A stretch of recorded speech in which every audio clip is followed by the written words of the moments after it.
From the great halls of their house, there are assembled three who hope to one day be the world's greatest driving heroes. Created from the cosmic legends of the universe comes our team captain, the Vision, Bill Fisher. Their soon-to-be Wonder Woman, Vicky Fisher. Our Captain Marvel and head flight trainee, Jennifer Skripchuk. And our Batman, the master of tools, gadgets, and all things mechanical, our mild-mannered soon-to-be billionaire, Alan Danvers. Their mission, to fight injustice, share what is right and wrong, to get you out of your house and come out racing with them, and serve all mankind. They are the Garage Heroes in Training Team.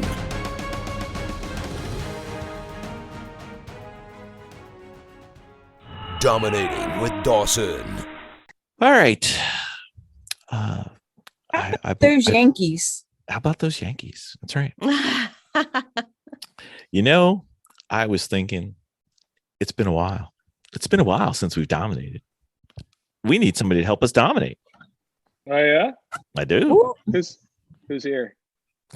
Vicky's here. Okay. That's cool. All right. Jen's Good. here. I see Jen's I'm here. here. Jen's here. Let's do it. We just need somebody to help us dominate. If only Ben Dawson was nearby. Is Ben here? Guess what, guys? I decided I'd show up. Let's do it to it. Oh, look at that.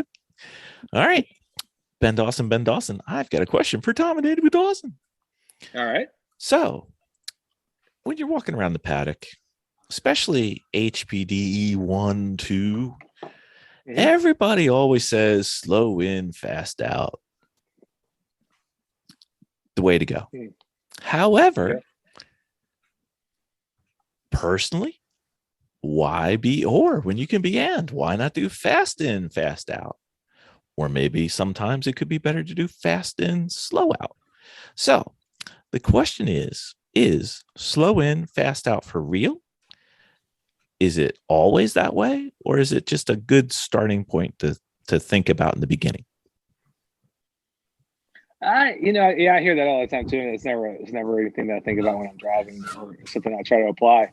But I think there are some people who sort of build their driving style on, that's kind of my approach. I try to be methodical on the way in, but then it gives me an opportunity to kind of build up a bigger exit and go nuts.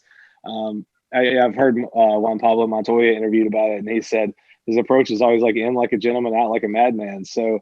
I think it could be sort of an ethos or something that can be the kernel of what you build your driving style around. But, once you get good at this, you're going to definitely find out there are scenarios where it's way more important how you get out of a certain corner. If there's a higher value on the other side, like a long straightaway or something like that, it might be worth picking your way through the entry to make sure you're maximizing everything on the exit. You know what I mean? So there may be times where the track conditions or the surface conditions call for you to bring that part of your approach back into focus, but it's certainly not something that applies all the time. And the fast people may have it in the back of their head that they're adjusting.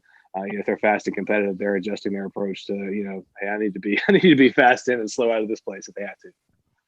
So, ladies, where are you in this this debate that everybody talks about? Are you in the slow in, fast out, or what do you guys think about your turn approach? I'm slow in, fast out. I'm slow in, fast out. Okay. Definitely. Why is that? Because we're still working on lifting. Yeah. I mean, I'm racing, so I'm trying to be fast in, fast out, no matter what's going on. Like I'm never trying to limit one side or the other, but I understand why people say it and sort of remind themselves to be smooth. I think the hardest part when you're starting out is you're trying to go fast and then you end up carrying too much speed in and then you just blow the whole corner. So I think that's why, especially in the beginning phases, I can see why they always harp on slow in, fast out. So you're in control and you're safe. Late apex also. Late apex, same thing. Sentence. Same thing. Same sentence. Same paragraph, same sentence, same session. But as you guys are progressing, I think you'll go towards where you're more pushing the limit in other spots. Like, how much sense does it make to be slow in, fast out if you're going through a series of S turns? Because then you're just slow in and slow out because there is no straightaway. You know what I mean? Say that again. So if you're going through like a series of S turns, if you approach it and you want to take it slow in so that you can get this really good exit, but there's no place to exit to, you just gave away time. Right. You know what I mean? So sometimes it's not really, for sure, it's not right. But as you progress, you're going to see where sometimes it's I believe Ken Hill, who's on the podcast a few months back, he said they were entry turns and exit turns and then a balance turn. So you want to either think about whether it's more important to bring speed into the turn or to get speed out of the turn. That would be an exit turn. Whereas some turns, like if it's a series of turns right after this, but there's a big straightaway leading into it, it's an entry turn. You want to carry the speed as far as you can. And then Vicky's got a puzzled face. No, I get it. If when you think about that and an entry turn like that, leading into sort of, I would say, would you say turn 1 at Road Atlanta is like a big time entry turn? Is that what you think of one as? Yeah, I would say What turn? 6 would be an entry turn. Are you talking about all the way on the back end?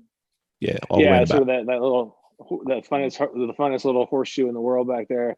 Yeah. You're right. You really could just you can throw the car any kind of way into 3 as long as you can carry as much speed as you can. But then you get to 7, and that's an exit turn. Big time exit turn. The world's biggest exit turn right there. Yeah. So my tendency might be to just wail on turn 6 and maybe even come out a little crossed up. But as long as I can get a little straightaway between 6 and 7, I'll be like a tap dancer getting into turn 7, just so I get it exactly perfect, hit that apex, end up on the exit curving, way out there, and not driving out to that exit curving, but the car, I hit the apex right, and it just throws you out there, and you're smooth sailing, and hopefully getting as much top end speed built up as you can. But that's one where I'm want to make sure I get turn 7 exactly right.